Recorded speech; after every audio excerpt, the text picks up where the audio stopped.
السلام عليكم ورحمة الله وبركاته. ازيكم حبايبي؟ عاملين ايه؟ النهاردة هنعمل مع بعض الدوناتس. تعالوا نشوف مع بعض كده المقادير. عندي اول حاجة كوبايتين دقيق، عندي هنا معلقة ملح، عندي معلقتين خميرة، معلقتين سكر، نقلب كده،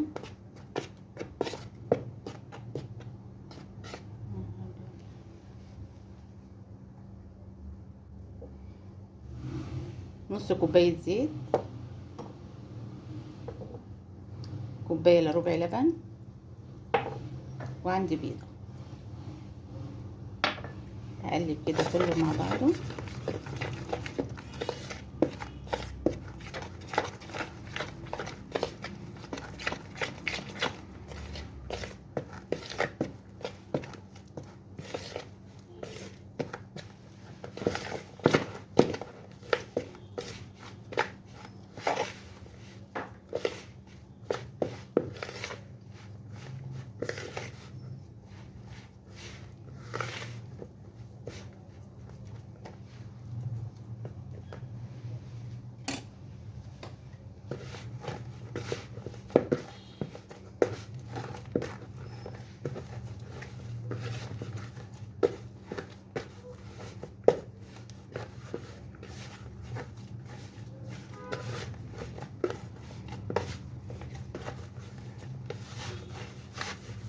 كده زي ما انتم شايفين كده العجينة لمت معايا اهي.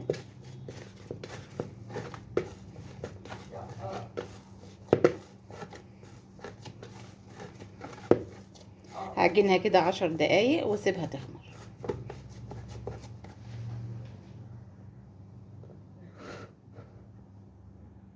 زي ما انتم شايفين بقى العجينه بتاعتي كده خمرت وفردتها. عندي هنا مطبقيه، المطبقيه دي هعفرها كده بالدقيق الاول. لو عندك القطاعه اعملي بيها، ما عندكيش اعملي باي مطبقيه عندك.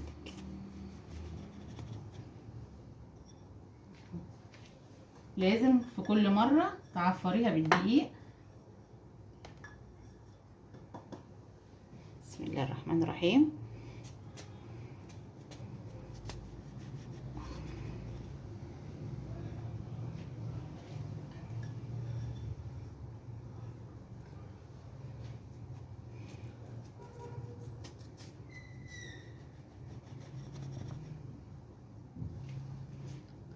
ممكن تسيبيها بالشكل ده زي ما انتم شايفين كده. بشيل بقى العجينه تاني وهرجع اعملها تاني.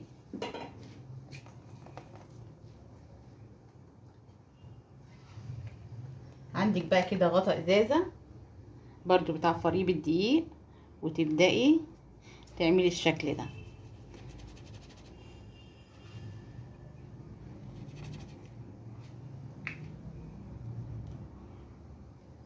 ممكن بقى تعملي ده، في ناس بيحبوه كده تقليه برضو في الزيت زي لقمة القاضي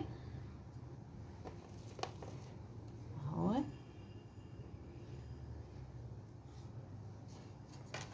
انا عملت دولت، هسيبهم بقى يخمروا ونرجع نشكل نقليها بقى في الزيت ونشكل مع بعض. بقى هنا شوكولاتة بيضة وعندي شوكولاتة هنا، تعالوا بقى نسيحهم عشان نزين بيهم. بقى زيت غزير حطيت فيه كده الدوناتس بتاعي زي ما انتم شايفين بقى كده، بتقلبيه على الناحيتين، بتوطي النار عشان يبقى مستوي من بره ومن جوه.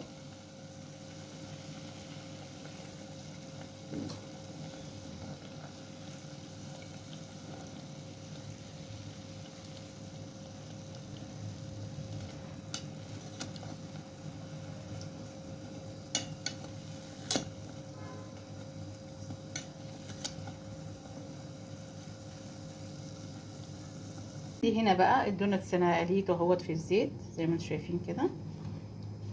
تعالوا بقى كده